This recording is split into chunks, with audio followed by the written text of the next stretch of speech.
जय Hind defence lovers. आज की टॉप हेडलाइंस कुछ इस प्रकार है। भारत और चीन के बीच आयोजित हुई कोर कमांडर्स लेवल की 21वीं मीटिंग। इंडियन नेवी ने मिलन 2024 एक्सरसाइज के दौरान फ्रेंडली फॉरेन नेवीज को अपनी सबमरीन रेस्क्यू कैपेबिलिटी करी ऑफर।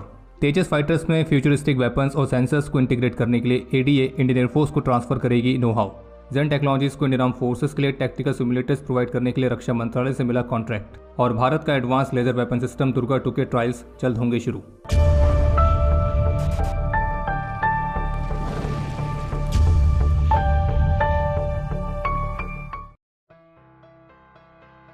आज भारतीय विदेश मंत्रालय की तरफ से जारी की गई ऑफिशियल स्टेटमेंट के मुताबिक 19 फरवरी को Chushul Moldo border meeting point पर भारत और चीन के बीच 21वीं कोर कमांडर्स लेवल की मीटिंग आयोजित की गई थी। और इस मीटिंग का डिस्कशन पहले वाले राउंड्स के आधार पर ही शुरू किया गया, जिसमें पूर्वी लद्दाख में एलएसी के साथ के बाकी के एरियाज से कंप्लीट डिसएंगेजमेंट की बात की गई, जो कि भारत चीन बॉर्डर एरियाज पर शांति और स्थिरता को फिर से रिस्टोर करने के लिए बेहद जरूरी है। और रक्षा मंत्रालय के ऑफिशियल स्टेटमेंट के मुताबिक इस मीटिंग के दौरान दोनों पक्षों ने बहुत ही फ्रेंडली और कॉर्डियल एटमॉस्फेयर में एक दूसरे के साथ अपने अपने पर्सपेक्टिव्स को शेयर किया है। और दोनों पक्ष आगे भी मिलिट्री और डिप्लोमेटिक चैनल्स के माध्यम से अपने बीच कम्युनिकेशन को मेंटेन रखने के लिए सहमत हुए हैं। बाकी जब तक कि पूरा समाधान नहीं हो जाता है तब तक बॉर्डर एरियाज पर दोनों पक्ष ग्राउंड पर पीस को मेंटेन रखने के लिए पूरी तरह से कमिटेड है। मिलन 2024 की शुरुआत हो चुकी है और इस दौरान इंडियन नेवी ने इसमें पार्टिसिपेट करने वाली अपनी फ्रेंडली फॉरेन नेवीज के सामने under water search and rescue capability को डेमोन्स्ट्रेट किया था।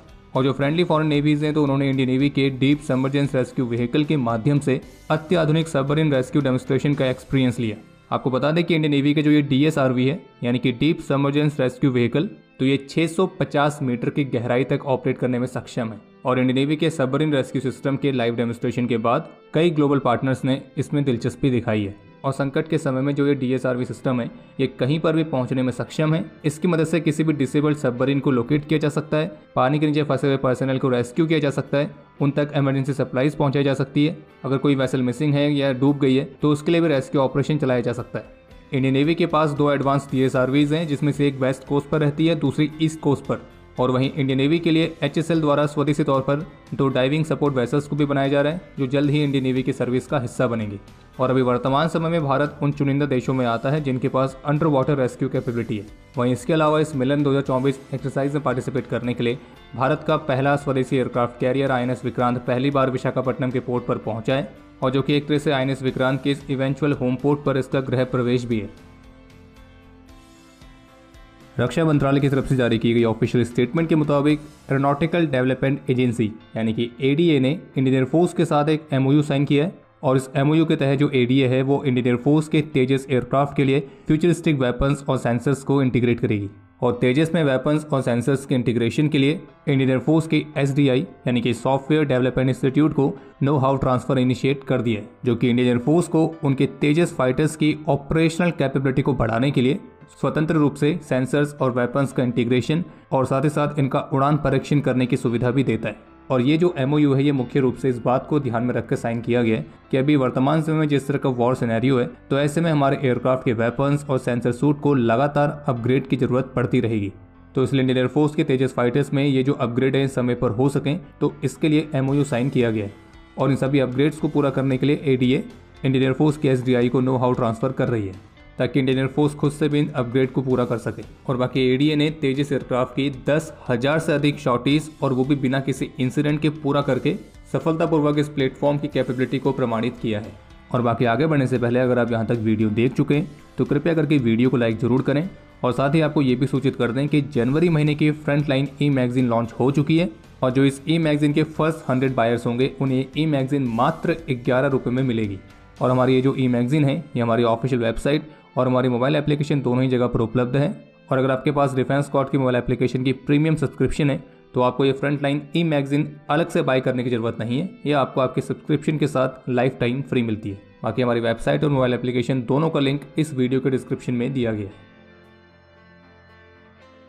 Hyderabad based defence training solutions provide करने वाली जेन टेक्नोलॉजीज को भारतीय रक्षा मंत्रालय से 93 करोड़ रुपीस का एक नया ऑर्डर रिसीव हुआ है, और जिसके तहत company tactical training simulators provide करेगी।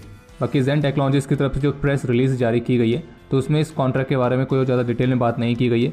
और वैसे आपको बता दें कि जो जेन टेक्नोलॉजीज है वो काउंटर ड्रोन टेक्नोलॉजी भी प्रोवाइड करती है, और जो भी मिलन 2024 मल्टीनेशनल नेवल एक्सरसाइज चल रही है, तो इस दौरान उन्होंने अपनी इस अत्याधुनिक ट्रेनिंग सॉल्यूशंस के साथ अपनी काउंटर ड्रोन टेक्नोलॉजी को भी शोकेस किया है। और जेन टेक्नोलॉजीज के ट्रेनिंग सिमुलेटर्स हैं, तो वो हमारे सोल्जर्स को रियल टाइम बेसिस पर अलग अलग टैक्टिकल सिचुएशंस में ट्रेन करने की फैसिलिटीज़ प्रोवाइड करते हैं।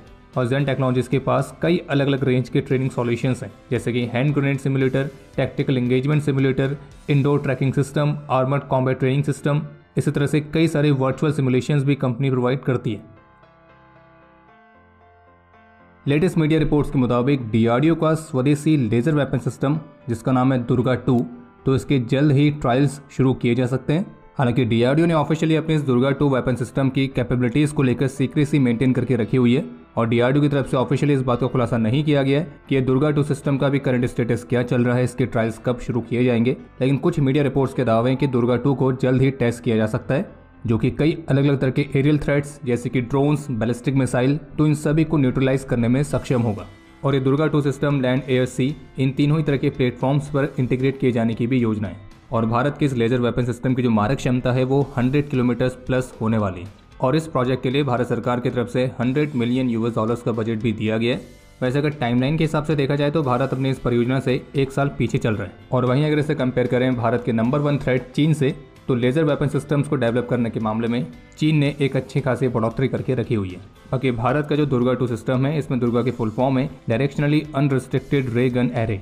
बाकी कुछ ऐसी भी रिपोर्ट्स हैं जो ये सजेस्ट करती हैं कि भारत ने अपने लेजर वेपन के प्रोटोटाइप की टेस्टिंग में बैलिस्टिक मिसाइल्स को भी डिस्ट्रॉय करने की कैपेबिलिटी डेमोस्ट्रेट करी थी। पर चूंकि इस प्रोजेक्ट पर सीक्रेसी मेंटेन करके रखी हुई है और ऑफिशियली इसके बारे में कोई डिटेल जारी नहीं की गई है, तो इस सिस्टम की जो एक्चुअल कैपेबिलिटी है, जो एक्चुअल स्टेटस है, तो वो इन मीडिया रिपोर्ट्स में किए गए दावों से काफ़ी अलग हो सकता है। पर चिंता की कोई बात नहीं है, इस पर कोई भी ऑफिशियल अपडेट आएगा तो हमारे डिफेंस अपडेट से आपको उसकी जानकारी मिली जाएगी।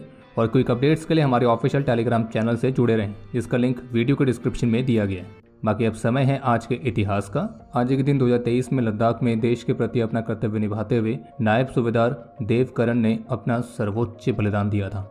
आज के दिन 1985 में जम्मू कश्मीर में एक ऑपरेशन के दौरान लद्दाख स्काउट्स के लांस हवलदार चेरिंग मुटुप ने एक असाधारण वीरता का परिचय दिया था, और उनके इस गैलेंट एक्शन के लिए उन्हें अशोक चक्र से भी सम्मानित किया गया था। और आपके लिए आज का प्रश्न यह है कि भारत के स्वदेशी एलसी तेजस को तेजस नाम किसने दिया था। समय है आज के टॉप 3 कमेंट्स का, जो ये रहे आपकी स्क्रीन पर।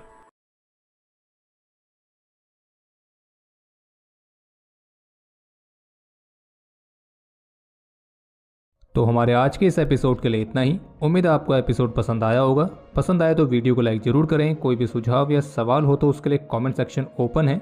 और अगर आपने अभी तक डिफेंस स्क्वाड की मोबाइल एप्लीकेशन को डाउनलोड नहीं किया है तो आज ही डाउनलोड करें और एनुअल सब्सक्रिप्शन पर पाएं 50% डिस्काउंट। बाकी अगर आप चैनल पर पहली बार आएँ तो सब्सक्राइब जरूर करें। हम जल्द ही मिलेंगे नए एपिसोड के साथ। तब तक के लिए जय हिंद, जय भारत।